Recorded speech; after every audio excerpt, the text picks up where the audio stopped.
ഞാനും നിങ്ങളൊക്കെ പറഞ്ഞപ്പോൾ കേട്ടു. അത് നിലവിൽ ഔദ്യോഗികമായി അത്തരത്തിലുള്ള അറിയിപ്പ് എൻ്റെ വകുപ്പിൽ വന്നിട്ടില്ല. റെയിൽവേയുടെ ചുമതല വഹിക്കുന്നൊരു മന്ത്രി എന്നുള്ളതിൽ എൻ്റെ വകുപ്പിൽ അത്തരത്തിലൊരു ഫയൽ വന്നതായിട്ട് ഇന്നലെ ഞാൻ പരിശോധിച്ചു, കണ്ടിട്ടില്ല.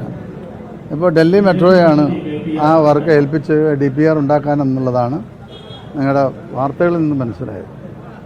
ബാക്കി ഏത് സംവിധാനമാണെങ്കിലും നമ്മുടെ നാടിനെ സംബന്ധിച്ചിടത്തോളം കേരളത്തിലെ നിലവിലുള്ള പരിസ്ഥിതിയുടെ ഭാഗം എടുത്ത് പരിശോധിച്ചാലും യാത്രാ സൗകര്യങ്ങൾ വർദ്ധിപ്പിക്കേണ്ടെന്ന ആവശ്യകത നമുക്ക് മനസ്സിലാവുന്നു. അപ്പോൾ എന്തുകൊണ്ടും അത്തരത്തിലുള്ള പദ്ധതികൾ കേരളത്തിന് ആവശ്യമാണ്, അതിനെ തള്ളി പറയുന്നില്ല. പക്ഷേ അതിൻ്റെ ഒരു നടപടിക്രമങ്ങളിൽ ഇത്തരത്തിലെന്തെങ്കിലും പിഴവുകൾ വന്നിട്ടുണ്ടോ എന്നുള്ളത് പരിശോധിക്കപ്പെടേണ്ടതാണ്. നിലവിൽ അത്തരത്തിൽ ഫയൽ ഞാൻ കണ്ടിട്ടില്ല, വരികയാണ് ഡീറ്റെയിൽ ആയിട്ട് പിന്നീട് നമുക്ക് പറയാം.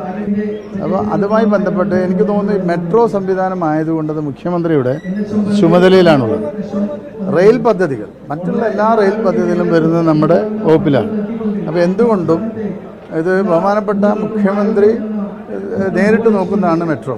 അപ്പോൾ അതിലായിരിക്കാം, മെട്രോയുമായി ബന്ധപ്പെട്ടതായിരിക്കാം. പക്ഷേ ഹൈസ്പീഡ് കോറിഡോർ എന്നുള്ളത് സ്വാഭാവികമായും റെയിൽവേ നടത്തുമ്പോൾ അത് നമ്മളിൽ വരേണ്ടതാണ്. പക്ഷേ അതിലെങ്ങനെയാണ് ശ്രീധരൻ അവർകളത് ഏൽപ്പിച്ച് എന്ന് എനിക്കറിയില്ല. പക്ഷെ എന്തായാലും ആരെ ഏൽപ്പിച്ചാലും അത് കേരളത്തിന് ഗുണകരമാവുമെങ്കിൽ അത് നടക്കണമെന്നുള്ളത് തന്നെയാണ് നമ്മളൊക്കെ തന്നെ ആഗ്രഹിക്കുന്നത്. അത് ഒരു ജനപ്രതിനിധി എന്നുള്ള നിലയിലും കേരളത്തിലൊരു പൗരൻ എന്നുള്ള നിലയിലും നമ്മൾ ആഗ്രഹിക്കുന്നത് പുതിയ പദ്ധതികൾ ഉണ്ടാവണം, എത്രയും വേഗത്തിൽ ജനങ്ങൾക്ക് യാത്ര ചെയ്യാനുള്ള സൗകര്യങ്ങൾ ഉണ്ടാവണം. കേരളത്തിൽ അല്ല, നിലവിൽ റെയിൽവേയുടെ ചുമതലയുള്ള മന്ത്രി എന്നുള്ള രീതിയിൽ എനിക്ക് വരേണ്ട ഫയൽ ആയിരുന്നെങ്കിൽ എനിക്ക് വരേണ്ടതാണ്. പക്ഷെ ചിലപ്പോൾ മുഖ്യമന്ത്രിക്ക് പോകേണ്ട ഫയലായതുകൊണ്ട് ചിലപ്പോൾ മുഖ്യമന്ത്രി പോയിട്ടുണ്ടാവും. പറയുന്നു ചിലപ്പോൾ ഉണ്ടായിരിക്കാം. ജമാഅത്തെ ഇസ്ലാമിയുടെ സക്കാത്ത് കമ്മിറ്റിയുമായി ബന്ധപ്പെട്ട ഒരു യോഗത്തിലാണ്, അതായത് കേരളത്തിൽ നമ്മുടെ തിരൂരിലെ പ്രമുഖരായിട്ടുള്ള എല്ലാവരും ഉണ്ടായിരുന്നു.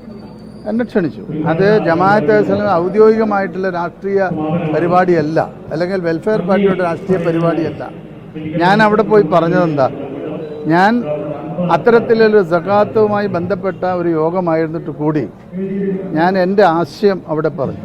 കാരണം രാജ്യം അനുഭവിക്കുന്ന നിലവിലുള്ള ഭൂരിപക്ഷ വർഗീയത എന്നുള്ളൊരു നമ്മൾ ഭയക്കുന്ന ഒരു സംവിധാനത്തിന് ന്യൂനപക്ഷ വർഗീയത കൊണ്ട് എതിർക്കാൻ കഴിയില്ല.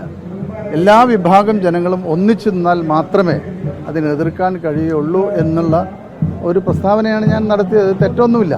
UDF കേരളത്തിൽ RS കക്ഷിയാണ് ജമാഅത്തെ ഇസ്ലാമി. പിന്നെ UDF അങ്ങനെ ആരോപിച്ചു വല്ല കാര്യമുണ്ട്? ഇന്നിപ്പോൾ നിലവിൽ എന്നെ ആ നാട്ടിലെ ആ പ്രദേശത്തുള്ള കാനാളൂർ ഗ്രാമപഞ്ചായത്തിലെ അതോടൊപ്പം തന്നെ ഇതിൻ്റെ പ്രധാനപ്പെട്ട ആളുകളാണ് എന്നെ ക്ഷണിച്ചത്. സാധാരണക്കാരാണ് നാട്ടിലുള്ള. അവർ ക്ഷണിക്കുമ്പോൾ എനിക്ക് പോകാതിരിക്കാൻ കഴിയും. ഞാൻ അങ്ങനെ ഒന്ന് പോയി ജസ്റ്റ് അവരെ സന്തോഷിപ്പിക്കാൻ ഞാൻ പോയി തിരിച്ചു വന്നു. ആ സമയത്ത് എന്നോട് സംസാരിക്കാൻ, ഉദ്ഘാടനം ആണ്, ഞാൻ അവിടെ സംസാരിക്കാൻ പറഞ്ഞപ്പോൾ ഞാൻ ഈ കാര്യമാണ്, പാവങ്ങളെ സഹായിക്കുന്ന കാര്യങ്ങളെക്കുറിച്ച് പറഞ്ഞു. അത് കഴിഞ്ഞ് ഈ ഒരു നിലവിൽ നമ്മൾ രാജ്യം അനുഭവിക്കുന്ന ഏറ്റവും പ്രധാനപ്പെട്ട ഒരു പ്രശ്നം വർഗീയതയാണ്. കേരളത്തിലും ആ രീതിയിലേക്ക് മാറിക്കൊണ്ടിരിക്കുന്നൊരു കാഴ്ച നമ്മൾ കാണുന്നു. അപ്പോൾ അതിനെ എതിർക്കപ്പെടണമെങ്കിൽ പൊതുസമൂഹം ഒന്നിച്ചു നിൽക്കണമെന്നുള്ള ഒരു സന്ദേശമാണ് അവിടെ നൽകിയത്. എല്ലാ സമയത്തും ഇപ്പോഴും എനിക്കത് തന്നെയാണ് പറയാനുള്ളത്.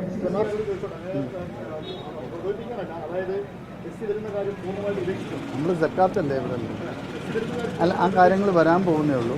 അതിൻ്റെ ഗൗരവമായിട്ടുള്ള ആ പ്രശ്നങ്ങൾ അടുത്ത ദിവസങ്ങളിൽ നിങ്ങളുടെ കയ്യിൽ തന്നെ എത്തും. അത് എത്തുമ്പോൾ നമുക്കതേക്കുറിച്ച് പറയാം. അത് ഗൗരവമായി, ഞാൻ പറഞ്ഞല്ലോ, ഗൗരവകരമായിട്ടുള്ള ഒരു കാര്യമാണ്. അത് ചെറിയ കാര്യമല്ല. അത് അതിൻ്റേതായ രീതിയിൽ നിങ്ങളുടെ മുമ്പിലെത്തും. അപ്പോൾ നിങ്ങൾ പറയാം. അതിപ്പോൾ ഞാനത് പറഞ്ഞാൽ അത് നിരവധി കാര്യങ്ങളെ ബാധിക്കുമെന്നുള്ളതുകൊണ്ട് ഞാനതേക്കുറിച്ച് പറയുന്നു. ലോകത്തെവിടെയായാലും ഏത് സമയത്തും 24 വാർത്തകളും ഓഗ്മെന്റഡ് റിയാലിറ്റി പാക്കേജുകളും എക്സ്പ്ലെയിനറുകളും വിശദമായി കാണാൻ ഞങ്ങളുടെ YouTube ചാനൽ നിങ്ങൾക്ക് സബ്സ്ക്രൈബ് ചെയ്യാം.